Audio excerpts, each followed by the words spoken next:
Oi, então hoje eu vou falar um pouco sobre gases.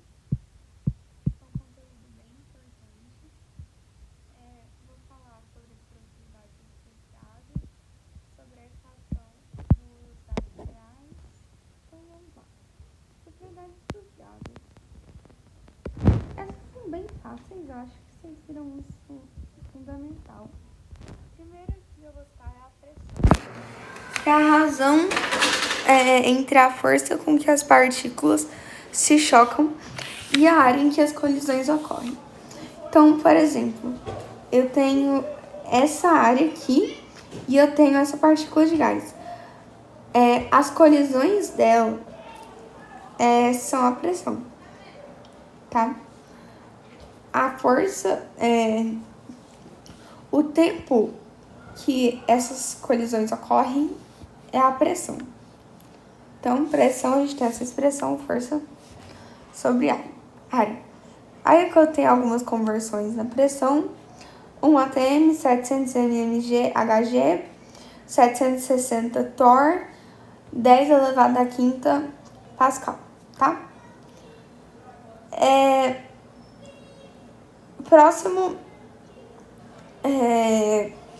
propriedade dos gases é a temperatura, que é o grau de agitação das partículas. Então, perceba que se eu tenho partículas muito agitadas, eu vou ter uma pressão maior, porque a pressão é justamente as colisões em uma certa área.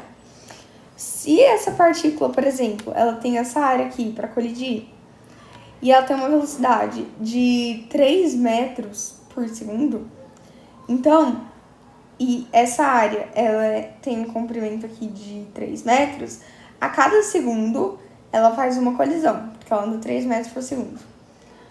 Ali tem 3 metros. Então, a cada metro ela faz... A cada segundo ela faz uma colisão. Logo, se eu faço com que essa velocidade aumente, ou seja, a temperatura aumenta e o grau de agitação das partículas também aumenta, eu vou ter, por exemplo, essa partícula agora andando a uma velocidade de 6 metros por segundo, logo, essa partícula ela vai ter 2 colisões por segundo e a minha pressão também vai aumentar. Eu vou abordar isso um pouco mais adiante, mas é bom vocês entenderem essa lógica. Temperatura. Usamos sempre Kelvin. Para converter Celsius para Kelvin, mais 273. Fahrenheit para Celsius para Fahrenheit. Fahrenheit menos 32 sobre 9 é igual a Celsius sobre 5, tá? Quando eu tenho uma maior temperatura, eu tenho uma maior energia cinética. Volume, ele é sempre igual ao recipiente que o gás está. Isso é uma propriedade dos gases. Os gases, eles sempre ocupam todo o volume do ambiente que eles estão. Aqui algumas conversões importantes. 1 metro cúbico, 1000 litros, ou 10 elevado a 3 litros. 1 litro, 1000 ml, que é 1 dm cúbico. E 1 ml, 1 centímetro cúbico, tá? 1 litro não é 1 metro cúbico. 1000 litros são 1 metro cúbico. 1 litro é 1 dm cúbico. Transformações gasosas. Muito importante esse conteúdo. O primeiro que eu vou trazer é a lei de Boyle. São as transformações isotérmicas. Vamos aprender a ler o nome. Iso, iguais, térmicas, mesma temperatura. Quando eu mantenho a temperatura e eu tenho um aumento de volume, o que vocês acham que vai acontecer com a pressão? Vamos usar um pouco de lógica. Aquele mesmo exemplo que eu usei. A minha partícula percorria uma velocidade de 3 metros por segundo. Um comprimento de 3 metros colidia com uma placa. Logo, ela tinha uma colisão por segundo. Se eu aumento esse comprimento para 6, essa colisão passa a ser uma colisão a cada 2 segundos. concorda que o volume aumentou, as minhas colisões diminuíram. Se a frequência de colisões diminuiu, a minha pressão diminuiu também. Portanto, volume e pressão são inversamente proporcionais.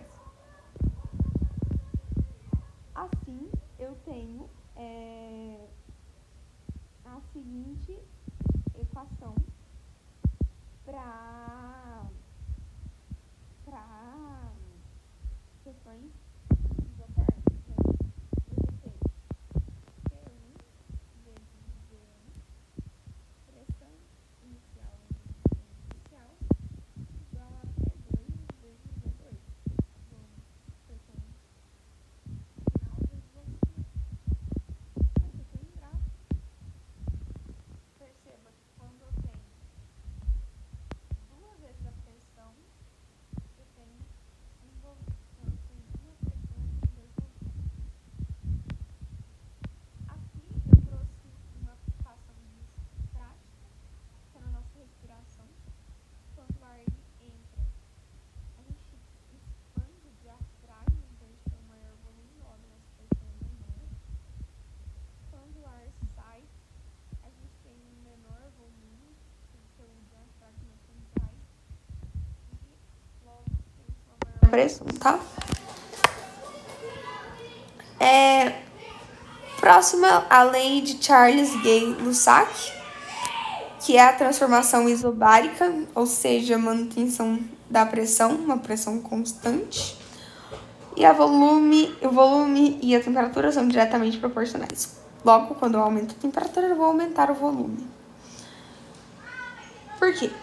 Perceba que, para eu manter uma pressão constante aumentando o meu volume, eu tenho que aumentar a velocidade com que a minha partícula se mexe.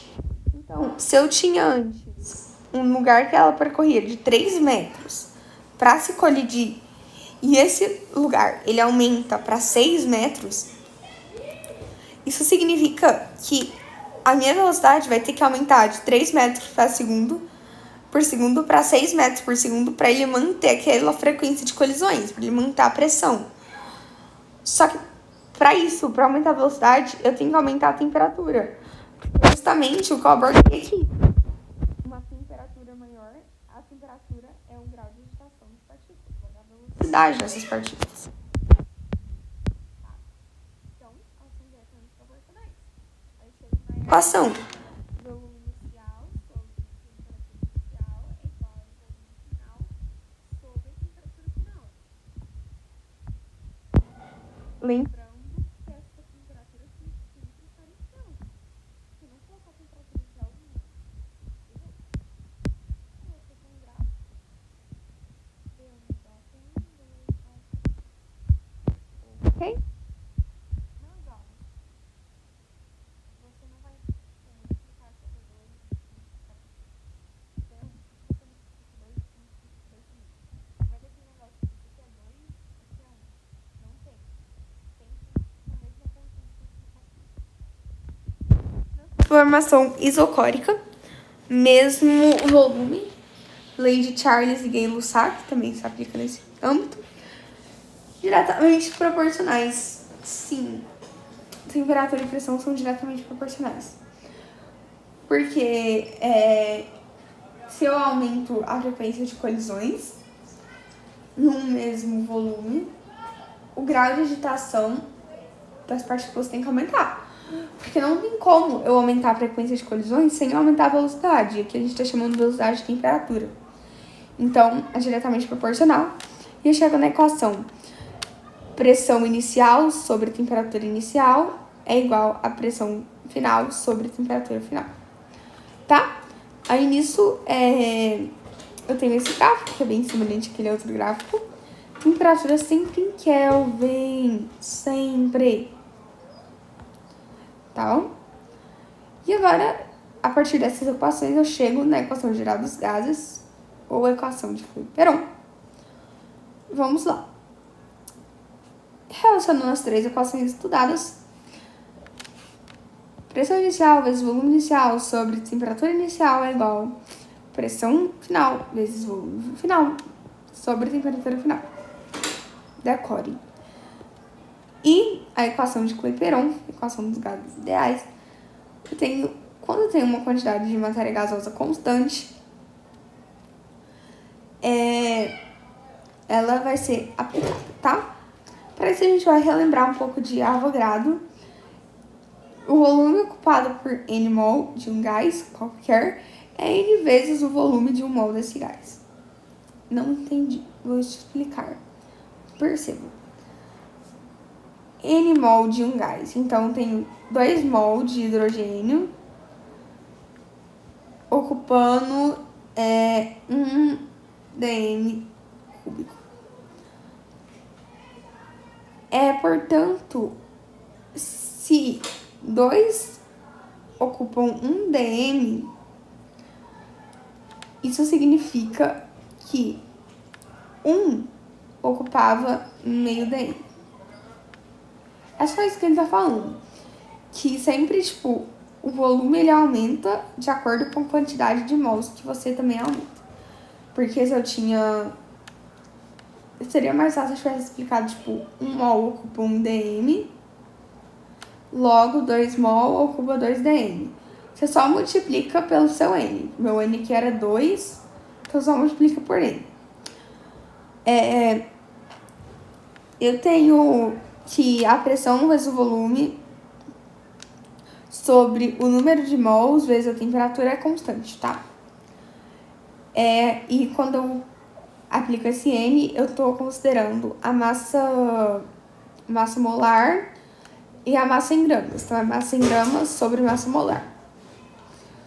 E aí, isso vai me dar uma constante, 0,82 ITM,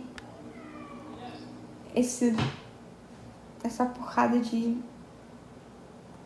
unidade de medida, que é uma constante universal dos gases, que a gente chama de R, tá? E aí eu chego nessa linda equação, que é pressão vezes volume igual ao número de mols vezes constante universal dos gases vezes a temperatura. Quando eu coloco em outras unidades, então se eu tenho uma pressão em mmHg, eu vou ter a constante R como sendo 62,3, tá? Lembrar disso, por favor. Quando eu tenho em Pascal como sendo 8,3. Pode ser 8,3 mesmo, não precisa 8,309. Eu só quis deixar ela bem exata pra não ter dúvidas. E é isso, espero que vocês tenham entendido. Decorem essas equações e boa sorte!